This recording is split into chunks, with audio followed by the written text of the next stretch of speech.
Okay, hello everyone. Today we're gonna be making some breakfast burgers kasi nag-crave ako. So, I just bought some burger buns from our bakery here in the village. Hi, good morning dogs. Yay! Okay, let's start. So, we're gonna use some ground beef, 3 eggs, garlic, red onions, potatoes, buns, ketchup, mayo, mustard, pickles, salt, and pepper. Okay, so yung natin gagawin is garlic because why not? Pinoy tayo. We use garlic all the time. But especially here, I'm using the garlic kasi yung ginamit kong marinade for the ground beef is a Mamacita's barbecue marinade. So parang may barbecue flavor yung patties natin. So, sarap talaga ang garlic and barbecue. Pinoy tayo. So, that's what we're gonna do. Now, the garlic, diba usually you just mince it and then you mix it. This time, we're gonna make it into a paste. Now, you can do this by using a mortar and pestle, or you can use my method here, which is using your knife. The side of your knife. You put your knife at a 10-degree angle and then you start squishing it in a circular motion. Para kang para kang nag-sharpen ng pencil. Yun yung movement ng kamay mo. Ayan.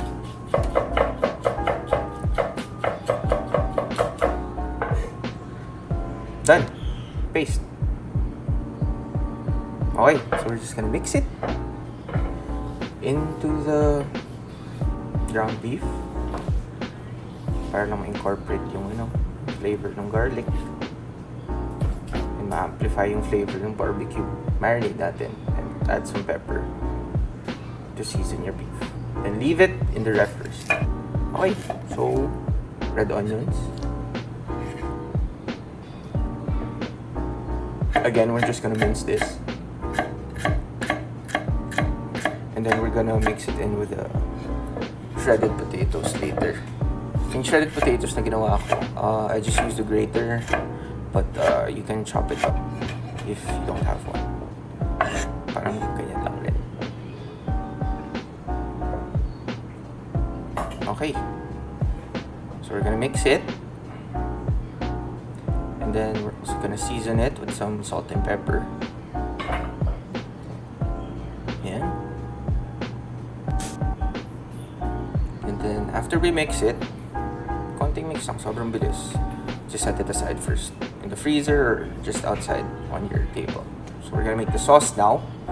And this is the typical sauce that I use for my burgers. It's just ketchup, mustard, mayo, and some pickles.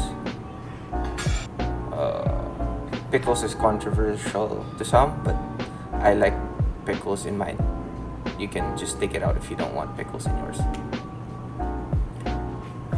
Pepper, and just mix. So, if you notice, yung lahat ng mga process medyo mabilis kasi burger style, so kailangan simple lang.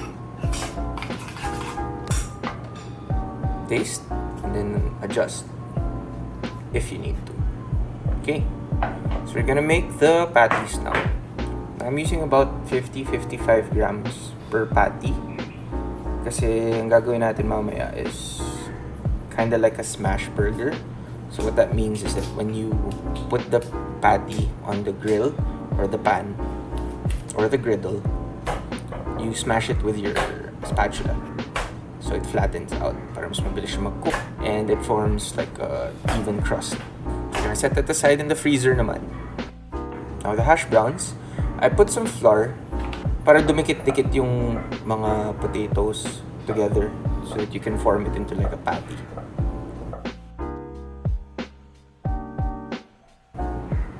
Okay, so we're gonna start with the griddle. Again, kung wala kang griddle, just use a normal pan, a flat pan. Preferably wide.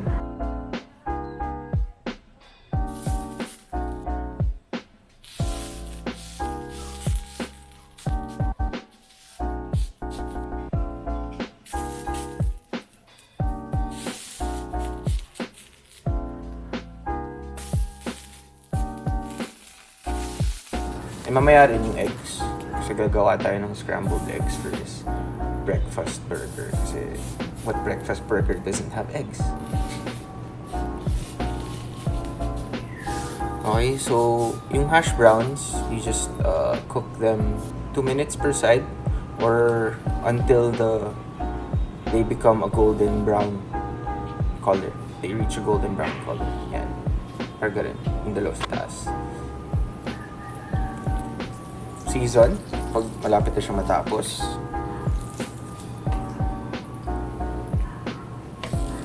Para it doesn't extract too much moisture and the salt stays on your hash browns. You can mix your hash browns with like spices. I didn't because my family doesn't like spices. Okay, now we move into the patties. Now the patties, again, parang yung sinabi ko kanina, pag nilagay mo siya sa pan or sa griddle, you use your spatula and then you just flatten it para mas mabilis siya maluto. Also kasi mag-shrink pa yung patties niya by like 20 to 30%.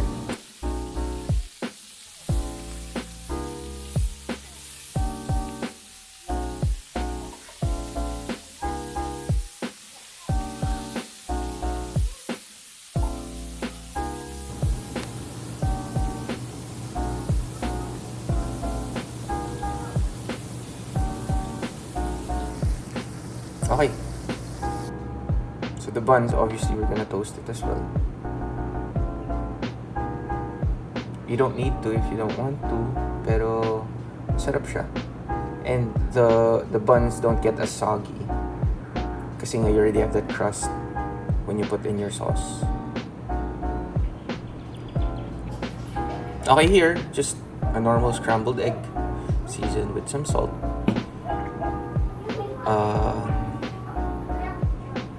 Again, I suggest to make it flat para pag nilagay mo siya sa burger mamaya, madali lang siyang pumatong. So I'm just gonna divide this later into 6 pieces kasi I'm making 6 burgers.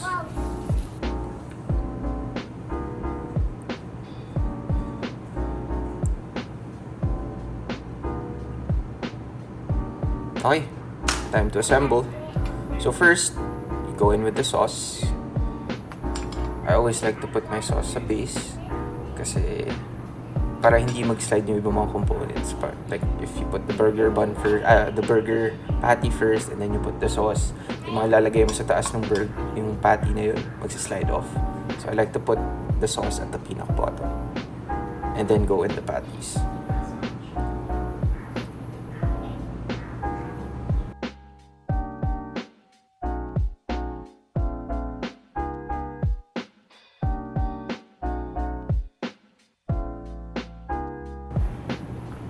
Yan. Then the hash browns.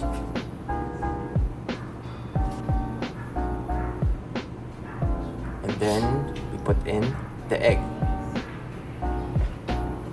Yan. Now you can also do sunny side up. Pero kung ganito kalilit yung burgers mo, I'd suggest use quail eggs instead of a normal egg kasi masyadong malaki yung pag normal egg. And then I had some sauce left, so I put them on top.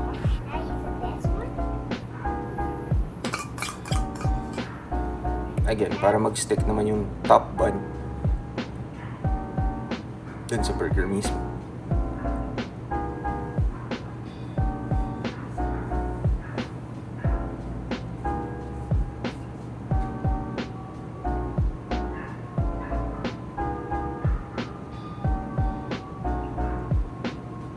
We're done. So, papakita lang sa inyo how it looks like inside. Maganda siya, to be fair. So you can see all the components. And also, you see the egg, then the hash brown in the middle, and then the patty.